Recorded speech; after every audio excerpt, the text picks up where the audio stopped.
Doomfist guide for Overwatch 2, tips and tricks from Overwatch 1 series, and I've been playing a bit of comp.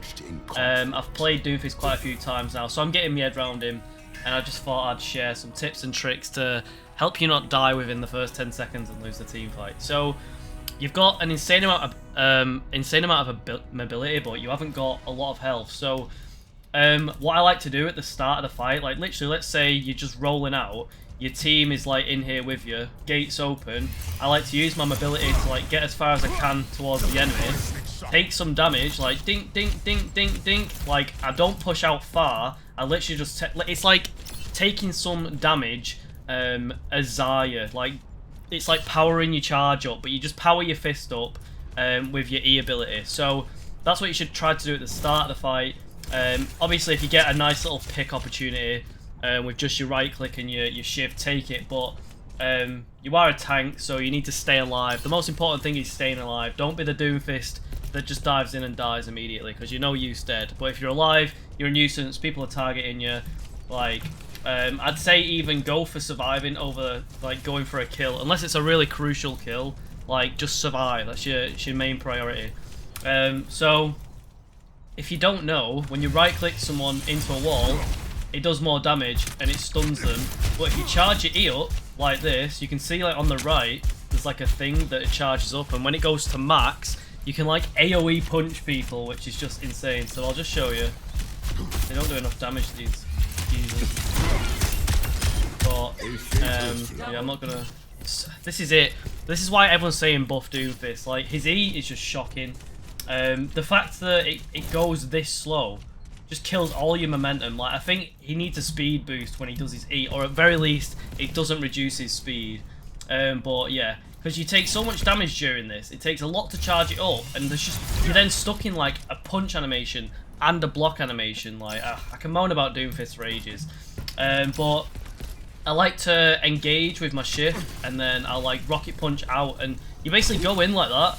And then you either decide whether to commit or you decide whether to fly back to your team. So it's like, if you land in a good position and you've caught someone off guard and they've whiffed the coolies or whatever, you can like just finish the job, like boom, whiff like that. Or if you've missed your initial shift and you're not in a good position, save your rocket punch, like, well, get back to my team, I'll try again in like 4 seconds. Okay, we're ready, let's go. This time it worked.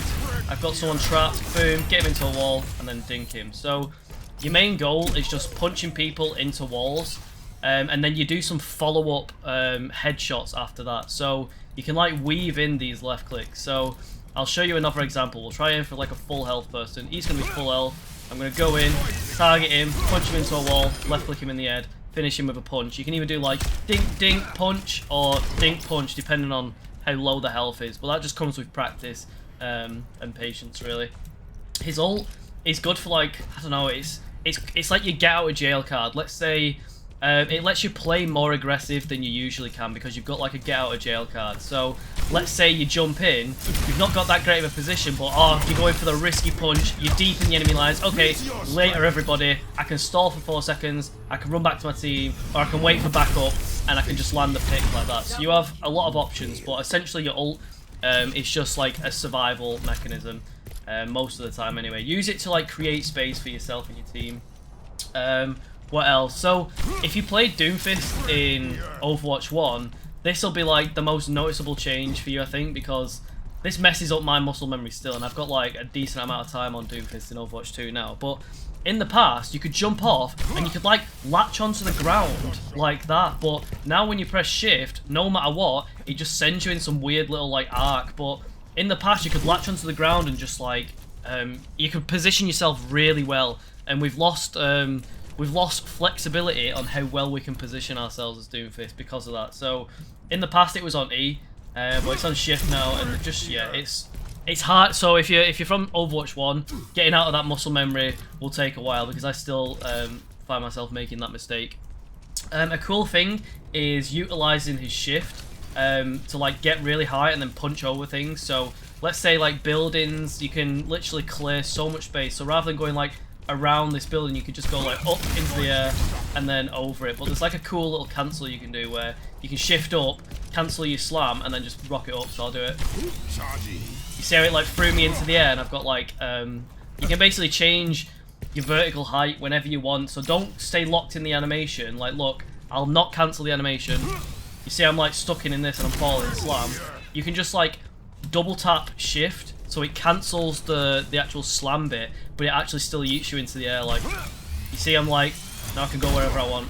So that's a really fun trick. You can knock Pharah out of the sky. You can do shortcuts. Like, it's just great, yeah. So be careful as well.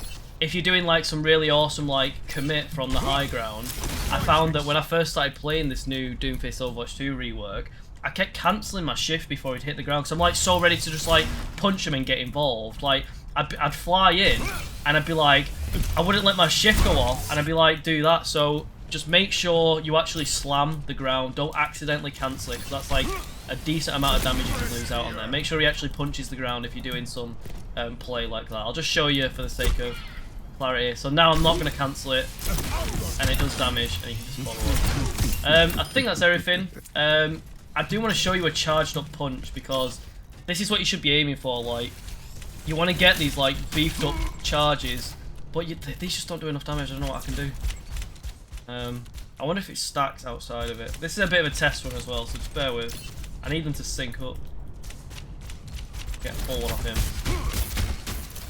Not enough. Whatever. I can't. I'll have to go in slight bot range, but when you do that, if you punch him like this, it'll punch him and it'll punch him. It's like an AoE punch, so when it gets to that red marker, you like store a punch. I'm pretty sure it's indefinite. Like, if you charge that punch up, I'm pretty sure it doesn't time out. If you know what the actual timing is, or if it doesn't time out, leave a comment. I will do a test later, but once you've got this super punch stored, like, it's like Donkey Kong on Super Smash Bros. You've got this supercharged punch, and like, it's up to you to release it on the right place. Like, you don't have to go for a pick in that case. You could like punch the tank straight in the face, because you know you're not going to miss him, but you know that there's going to be 3 people away, like around him, that are going to get AoE'd by it. So charging up your E like opens up more windows. So just, yeah, practice makes perfect. He's high skill, high ceiling.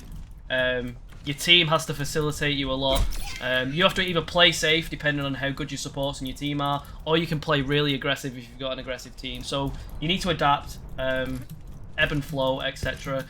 Love you all. Leave a comment. What guy do you want to see next? Love you all. Peace.